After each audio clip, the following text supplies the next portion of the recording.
Bismillahirrahmanirrahim. Assalamualaikum warahmatullahi taala wabarakatuh dan salam sejahtera.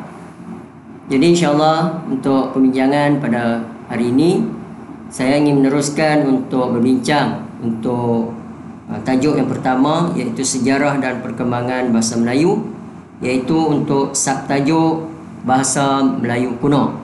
Jadi sebelum saya meneruskan perbincangan, jadi saya ingin menyerulah pada bakal ataupun pelajar-pelajar STPM semester 1, bolehlah ikuti channel saya ni, boleh subscribe channel saya dan boleh ikuti perbincangan-perbincangan yang saya akan buat sama ada untuk semester 1, semester 2 dan juga semester 3. Jadi insyaAllah saya Cikgu Ismail. Pada sesi kali ini saya ingin meneruskan untuk tajuk yang pertama, iaitu sejarah dan perkembangan bahasa Melayu. Jadi untuk subtajuk bahasa Melayu kuno. Okey, kita lihat dulu untuk 1.2 bahasa Melayu kuno. Jadi calon seharusnya dapat. Jadi apa yang perlu anda ketahui ataupun yang seharusnya dapat untuk bahasa Melayu kuno. Okey, A, menjelaskan konsep bahasa Melayu kuno.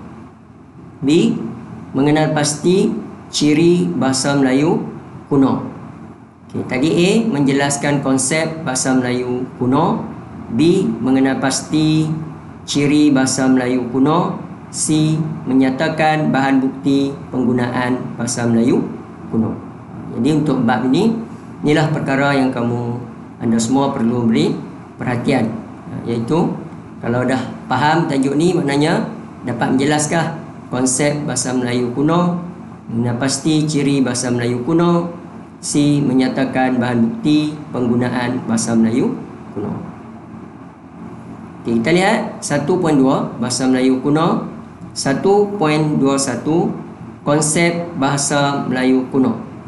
Okey, bahasa Melayu kuno ni berkembang di Nusantara pada abad yang ke-7 hingga abad yang ke-13. Ini kalau kita lihat dari segi masa lah, perkembangan bahasa Melayu kuno ni berkembang di Nusantara pada abad yang ke-7 hingga abad yang ke-13. Okey, jadi penutur tinggal di sekitar semenanjung Tanah Melayu, Kepulauan Riau dan Sumatera. Okey, bahasa Melayu kuno ni dipengaruhi oleh bahasa Sanskrit sebab adanya pengaruh agama Hindu dan juga Buddha. Dan satu lagi, bahasa Sanskrit ialah bahasa bangsawan yang bertamadun tinggi. Selain itu, bahasa Melayu kekurangan kosakata dan bahasa Melayu ingin dinaik taraf. Itu sebablah bahasa Melayu kuno ni dipengaruhi oleh bahasa Sanskrit. Itu dari segi konsep bahasa Melayu kuno. Okey, seterusnya 1.2.2 ciri-ciri bahasa Melayu kuno. Okey, ciri-ciri bahasa Melayu kuno. Yang pertama, kita lihat ciri dari segi sistem tulisan dan ejaan. Okey, A, sebelum kedatangan pengaruh India, terdapat beberapa sistem tulisan, iaitu tulisan lontar Sulawesi Selatan, tulisan Batak Sumatera Utara, tulisan rencong Sumatera Selatan. Okay, B, tulisan pada batu bersurat, tulisan Pallava, tulisan Nagiri dan juga tulisan Kawi. Itu dari segi sistem tulisan dan ejaan. Okay, kita lihat sini, tulisan pada batu bersurat, tulisan Pallava, tulisan Nagiri dan juga tulisan Kawi.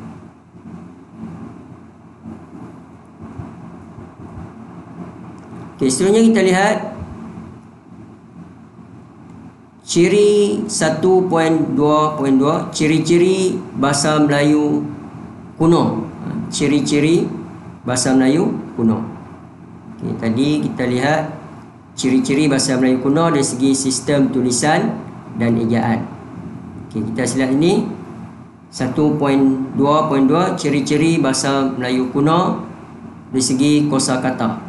Okey, dari segi kosakata, A, terdapat rangkap atau gugusan konsonan. Contoh telu iaitu 3. B. Geluncuran W menjadi B. Contoh banyak. Jadi bahasa Melayu modennya banyak. Bulan. Bahasa Melayu moden bulan. Bunuh. Jadi bahasa Melayu modennya bunuh. Okey, ciri bahasa Melayu kuno juga tiada i pepet. Contoh dengan, wanua, benua, talaga, telaga. Seterusnya, sengawan gusi iaitu N dalam bahasa Melayu kuno menjadi sengawan lelangit iaitu NY dalam bahasa Melayu moden. Contoh mulana. Jadi bahasa Melayu modennya mulanya. Itu adalah ciri-ciri bahasa Melayu kuno dari segi kosa kata.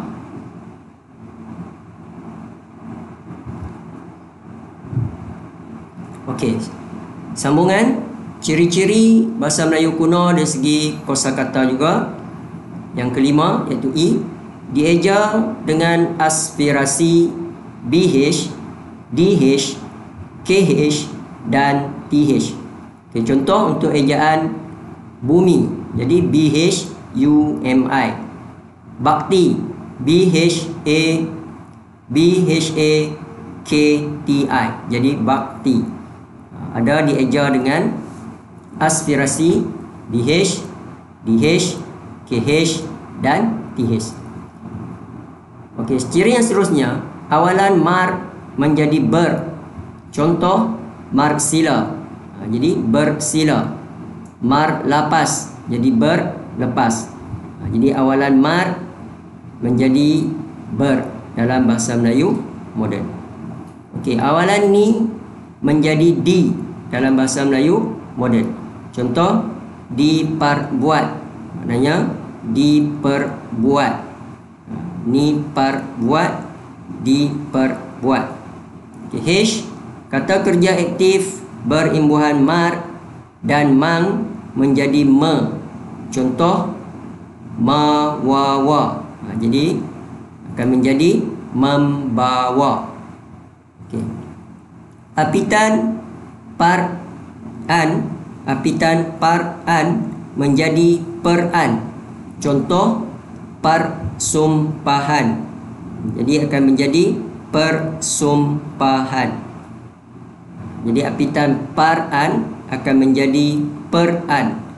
Contoh persumpahan akan menjadi persumpahan. Okay, itu ciri-ciri bahasa Melayu kuno dari segi kosa kata. Okey, sekarang kita lihat 1.2.3 bahan bukti penggunaan bahasa Melayu kuno. Okey. Bahan bukti bahasa Melayu kuno masih juga dominan iaitu batu bersurat.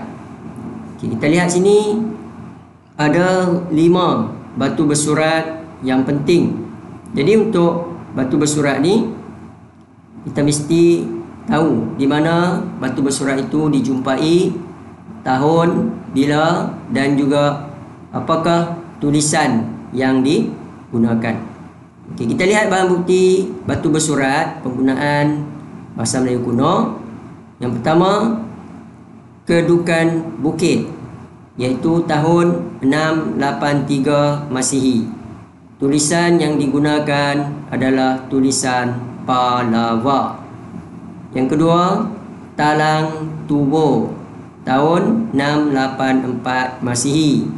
Tulisan yang digunakan tulisan Pallava.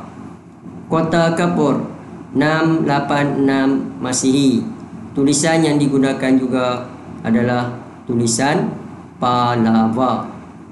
Karang Berahi, tahun 686 Masihi. Tulisan juga tulisan Pallava. Okey, bahan bukti batu bersurat yang kelima, Ganda Suli, iaitu dijumpai pada kurun ke-9 832 Masihi. Tulisan yang digunakan ialah tulisan Nagiri.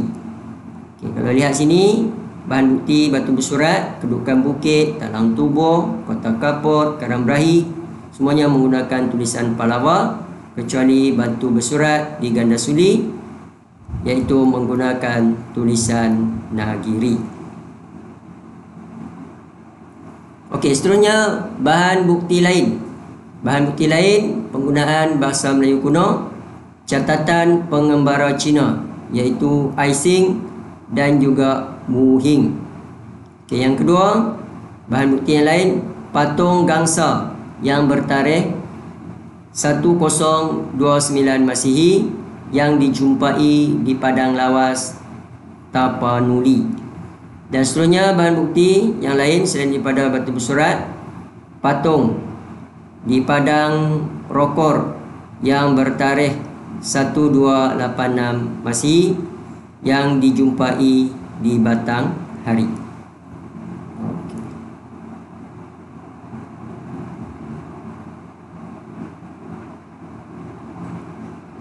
Okey, itu adalah bahan bukti lain.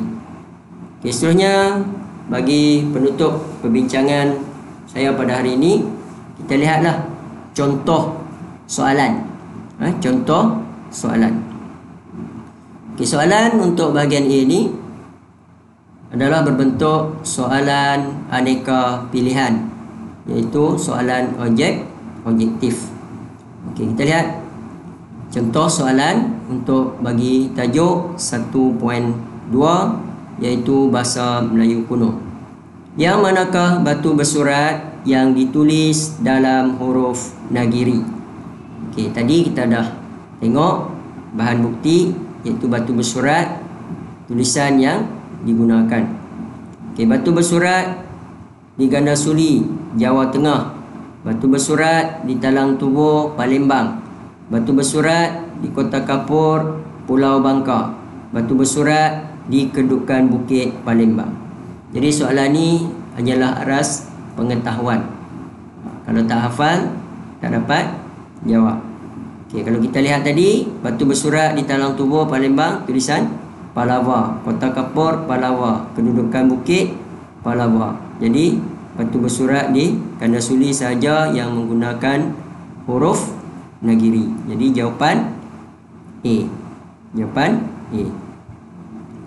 Okay, kita tengok contoh soalan yang kedua. Pernyataan yang berikut benar tentang bahasa Melayu kuno kecuali.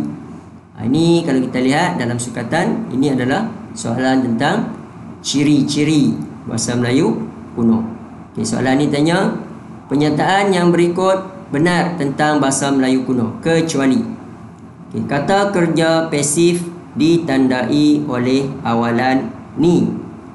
Wakal i pepet tidak terdapat dalam bahasa Melayu kuno. Bunyi W dalam bahasa Melayu kuno sama dengan bunyi B dalam bahasa Melayu moden. Fungsi awalan ma dalam bahasa Melayu kuno sama dengan awalan ber dalam bahasa Melayu moden. Jadi soalan ni tanya kecuali. Kalau kita tengok sini, kecuali D. Sebenarnya fungsi awalan mar, bukan ma, mar dalam bahasa Melayu kuno sama dengan awalan ber dalam bahasa Melayu moden. Jadi ini jawapan dia D. Soalannya aneka pilihan. Okay, kita tengok satu lagi contoh soalan untuk sub tajuk bahasa Melayu kuno. Okay, contoh soalan. Mar lapas ni parwat 10 2. Kata-kata bahasa Melayu kuno di atas bermaksud okay. A. Berlepas, dibuat 20, melepas, diperbuat 12, berlepas, diperbuat 12, melepas, memperbuat 20. Okey, mar lepas. Mar ejaan imbuhan mad dalam bahasa Melayu moden ber, ni par, di per, sa, puluh, dua, 12. Jadi kita lihat ni pilihan jawapan yang betul adalah C. Jadi untuk perbincangan pada hari ini, sekali lagi kita lihat untuk tajuk bahasa Melayu kuno ni, calon seharusnya dapat menjelaskan konsep bahasa Melayu kuno, mengenal pasti ciri bahasa Melayu kuno, menyatakan bahan bukti penggunaan bahasa Melayu kuno. Jadi kalau anda ingin tahu apakah seharusnya yang anda dapat ataupun perlu tahu dalam tajuk bahasa Melayu kuno ni, inilah menjelaskan konsep bahasa Melayu kuno, mengenal pasti ciri bahasa Melayu kuno, menyatakan bahan bukti penggunaan bahasa Melayu kuno. Jadi saya rasa untuk perbincangan untuk sesi kali ini saya rasa sampai di sini saja. Sebelum saya mengundur diri, jika ada apa-apa kekurangan, saya mohon maaf. Jadi jika anda ada apa-apa pertanyaan, boleh komen di ruang komen ataupun boleh Telegram saya. Mungkin kita sama-sama berada di dalam grup ataupun Telegram bahasa Melayu se-Malaysia. Boleh hubungi saya untuk bertanyakan soalan, untuk perbincangan tentang apa-apa saja untuk subjek bahasa Melayu STPM, bahasa Melayu STPM. Jadi bolehlah ikuti channel saya ini. Bagi yang belum subscribe, boleh subscribe, like, komen. Bolehlah kita sama-sama membantu. Saya cuma nak membantu, sama-sama berkongsi supaya kita mendapat manfaat lah. Jadi sekian daripada saya. Sekian, terima kasih.